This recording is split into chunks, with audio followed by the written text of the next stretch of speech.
Vamos falar de economia agora, no nosso quadro Suas Contas.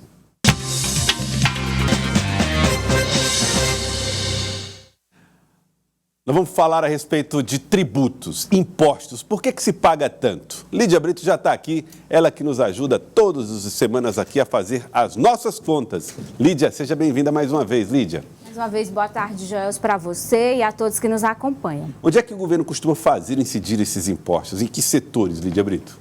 Olha, Joelson, a gente tem acompanhado nessa discussão com relação a essa questão do ICMS e, claro, toda essa discussão envolvendo o imposto sobre a circulação de mercadorias e serviços, reviveu, Joelson, essa discussão com relação ao peso da carga tributária no nosso país, né? A gente acompanhou essas narrativas, né? De um lado, o discurso dos governadores de que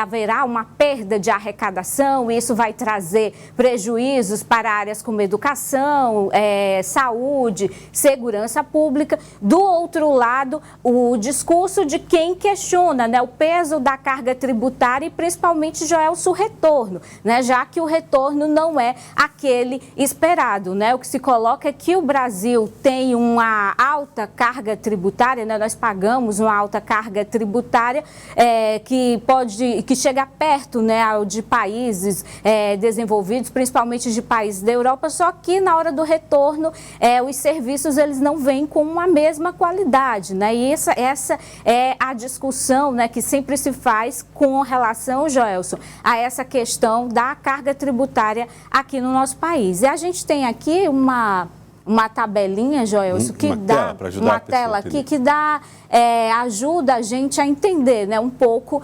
dessa carga tributária, né? O Brasil, o sistema tributário brasileiro, ele foca muito no consumo, né? Se a gente comparar com países, principalmente da Europa, Joelson, a gente vai ver que são países, né, com foco mais na renda e no patrimônio, né, do que no consumo e em serviços, como ocorre aqui no Brasil, né? No Brasil, esse sistema tributário, ele é regressivo, né? Então, aí o que se coloca que é o ponto que gera essa desigualdade, né? Porque, Joelson, vamos dar aqui um exemplo, né? A gente compra uma lata de refrigerante num supermercado, né? E aí, vamos dizer que ali, essa lata de refrigerante, ela é R$5. Desse valor de R$5, né? Vamos dizer que R$1 são de impostos, né? E aí, quem ganha 2 salários mínimos paga esse R$1 de impostos. Obrigatoriamente paga, né? E aí, quem ganha 10 salários mínimos, vamos colocar assim, paga também esse R$1, esse mesmo R$1 nessa lata de refrigerante, né? Só que, claro, o peso de R$1, ele é muito maior para quem ganha até 2 salários mínimos do que para quem tem um salário de R$10 mil, né? Então, esse é o principal questionamento, né, que se faz com relação a esse sistema tributário no Brasil, que foca mais no consumo, né, o consumo e também na folha de pagamento, né? As empresas também, elas são muito penalizadas, Joelson, aqui no país, né, com relação aos impostos, né? Cada empregado tem uma carga de impostos incidindo sobre. Isso, essa é a discussão, Joelson, que a gente já acompanha ali desde da aprovação da Constituição de 88, que o Congresso fala na necessidade de uma reforma tributária, né? Então, a gente acompanha essa discussão que envolve, claro, os interesses políticos, tem também a questão de lobby, né? Tem vários fatores aí que interferem nesses interesses, né, para aprovação dessa reforma tributária que está no Congresso, né? Chegou a avançar um pouco, foi até a Comissão de Constituição e Justiça do Senado, né? Mas voltou a travar novamente, Joelson, essa discussão. Quero convidar você, Lídia, e a todos, para a gente conversar com o Dr. Carlos Iuri, que ele que é advogado, especialista também em tributos, e vai falar conosco a respeito desse desafio para o Brasil, que é mudar a sua forma de cobrar impostos. Doutor Iuri, boa tarde, seja bem-vindo. Muito obrigado, Joelson, Lídia. Adorei sua explicação, muito didática. Obrigada. É bom para ensinar aqui para o nosso telespectador, mostrar como nós temos um desafio, né? Quando você fala em reforma tributária, a gente tem um grande desafio que é equilibrar interesses de estados, interesses de municípios, da União e de quem deveria ser mais ouvido, que é o contribuinte, aquele que nos assiste nesse momento. A Lídia falou muito bem a respeito dessa história do imposto incidindo sobre o consumo. As pessoas pagam o mesmo imposto, independente de quanto ganham. Isso vai mudar algum dia no Brasil e depende de quê? Bom, depende principalmente de se chegar a um acordo político, Joelson. O nosso sistema tributário, nós do meio da tributação, a gente não se refere a ele como sistema, mas como manicômio. Você colocou aí que cada cidadão, cada empregado, ele tem um imposto, paga-se um imposto. Agora, eu quero deixar bem claro que se paga imposto. O empregado tem descontado previdência, o patrão paga mais um pouquinho de previdência e o patrão paga mais uma contribuição sobre a folha de pagamentos. Quer dizer, algo que não está relacionado ao fato de você ser empregado, ao fato de você ter folha de pagamento. Impressionante isso. Exato. Então, aqui a TV Cidade Verde, ela sofre disso, né? Seu salário, o salário da Lídia, além das contribuições previdenciárias que vocês pagam, a empresa também paga uma contribuição pelo fato dela ter uma folha de salários. Tá? Então, são 3 contribuições. Isso eu estou falando apenas de previdenciário. Não cheguei ainda na questão de imposto de renda, não cheguei ainda na questão de consumo, que é, acho que, o mote dessa entrevista, principalmente. Mas, assim, voltando ao tema central, o que é que falta? Acordo político. Alguém vai ter que ceder. A União vai ter que abrir mão de alguma receita, o Estado vai ter que abrir mão de alguma receita, o município vai ter que abrir mão de alguma receita. A reforma previdenciária foi feita, mas os limites dela, assim, os benefícios dela vão se esgotar em aproximadamente 10 anos, 8 anos, se não houver uma outra reforma mais profunda sobre quantidade de benefícios, quem recebe, uma contraprestação. Só para você ter uma ideia, a gente teve um aumento, eu queria usar um adjetivo um pouco menos forte, mas a gente teve um aumento cavalar das despesas com as contribuições previdenciárias das pessoas que não contribuem para o sistema. E aí eu estou falando dos rurícolas, as pessoas que estão no campo. Trabalhadores rurais. Exatamente. Quer dizer, tem os interesses legítimos, mas tem também aqueles que se aproveitam dessa situação de que há todo um clamor social para que se aposente a pessoa que está no campo. E devemos lembrar, não há uma contraprestação dessas pessoas para o sistema. Então, assim, reforma de despesas, reforma de arrecadação, tudo isso tem que ser feito num acordo político para diminuir a regressividade. Eu conversava com a Lídia aqui antes da gente entrar no ar, que ano que vem quem ganha um salário mínimo vai pagar imposto de renda, se não houver um reajuste da tabela de imposto de renda. Então você imagina um salário que hoje não dá para muita coisa, R$ 1.200, R$ 1.300. O DIEESE diz que o salário mínimo de um trabalhador comum deveria ser R$ 6.000 para pagar o básico. Nós não estamos falando de luxo, é básico.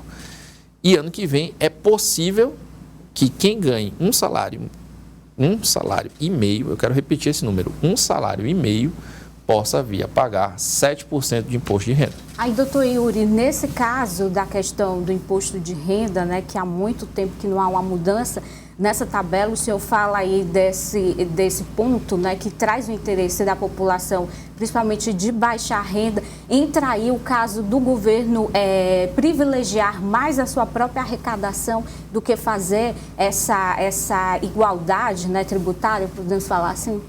Lídia, essa sua pergunta é excelente e eu tenho que explicar para o telespectador, antes de entrar na resposta, o seguinte. A gente tem um descompasso de arrecadação, mas também tem um grande descompasso de gastos. Tá? Eu falei aqui em Previdência. Previdência hoje é 50% do problema do Brasil. Mas quem é que paga a Previdência? A União. Então, a União tem que arrecadar mais para poder pagar a Previdência. Os estados reclamam, nós estamos perdendo a arrecadação com o ICMS. Mas os estados têm o seu sistema próprio de previdência, que é muito menor do que o sistema geral de previdência, que a União efetivamente banca. Então, assim, antes da gente falar sobre igualdade, redistribuição, a gente tem que reequalizar as despesas do Estado. Para você ter uma ideia, do orçamento da União só sobra algo perto de 5% para fazer estrada, reforma, investir em infraestrutura e desenvolvimento. Como é que um Estado vai conseguir ser desenvolvido quando você tem apenas 5% do orçamento para poder fazer os investimentos necessários a desenvolvimento, né? Construção de usinas, construção de estradas, ferrovias. Durante essa crise, né, do diesel, todo mundo se pergunta, por que a gente não investe em ferrovia? Porque não tem dinheiro. Fazer uma malha ferroviária, ou reativar a malha ferroviária que nós temos hoje, é um absurdo de caro. Você fala na Europa. A Europa ela usa trens elétricos hoje, trens de passageiros. Os trens de alta velocidade são elétricos. Nós não temos energia confiável, de maneira geral, para bancar um sistema ferroviário de trem. Aí tem outra questão ambiental. Um trem de cargas para rodar a diesel seria muito caro. Então, assim, o padrão que a gente quer de desenvolvimento, a gente precisaria de muito mais de 5% do orçamento da União para poder fazer os investimentos necessários. Então, doutor Yuri, essa discussão do sistema tributário do país tem que passar também pela discussão dos gastos públicos. Exatamente. Eu abordei esse tema na minha tese de doutorado, né, que as pessoas que estão nos assistindo podem ir lá no meu Instagram, @carlos.yuri.moraes, e olhar esse texto, em que eu falo o seguinte, não há como se pensar tributação sem gasto. E não se pode pensar gasto sem tributação. Ou seja, o Brasil precisa melhorar planejamento, precisa melhorar o tipo de gasto. Nós estamos há 30 anos falando sobre educação, investimentos em educação. E nós temos 2, 3, 4 gerações perdidas e todos os testes mostram que a nossa educação não está indo pelo caminho certo. Isso quer dizer o seguinte, muito dinheiro gasto, pouco resultado. Esse é o primeiro ponto de qualquer política pública financeira correta, é mensurar se o gasto está sendo bem empregado. Se não está empregado, tira aquele dinheiro, reformula a política pública e coloca-se o dinheiro em outra coisa. Se nós queremos ser a Europa daqui a 20 anos, a gente tem que repensar gasto, ter metas fixas, metas palpáveis e tem que se tirar do orçamento o dinheiro suficiente para fazer os investimentos. O orçamento ele é feito primeiro, o gasto é pensado primeiro, depois se vai para a arrecadação, de modo que a gente, mensurando o gasto corretamente, tendo um gasto de forma organizada, planejada, a gente vai ter uma tributação justa, porque aí vai se arrecadar somente aquilo necessário para o desenvolvimento do país. Mas diante dessa complexidade, né, do sistema tributário do país, é possível falar numa reforma que seja uma reforma justa? Não, tá? Definitivamente não. A justiça é aquela coisa variável ao longo do tempo. Você só vai ter ideia se a reforma é justa se ela atingir um determinado fim ao que ela se propõe. Durante um tempo, nós tivemos a União com mais receita e os estados e municípios com menos receita. O que é que seria o correto? Você aumentar a receita para os estados ou aumentar a receita para os municípios e diminuir um pouco a receita da União, mas também tira as responsabilidades da União. Ou seja, um novo pacto federativo, um novo pacto de gastos e um novo pacto de arrecadação. Somente ao longo do tempo a gente vai ver se uma escolha é correta, se uma escolha é mais justa do que outra ou não. Doutor Yuri, eu quero agradecer ao senhor. Doutor Carlos Yuri, muito obrigado pela participação aqui conosco.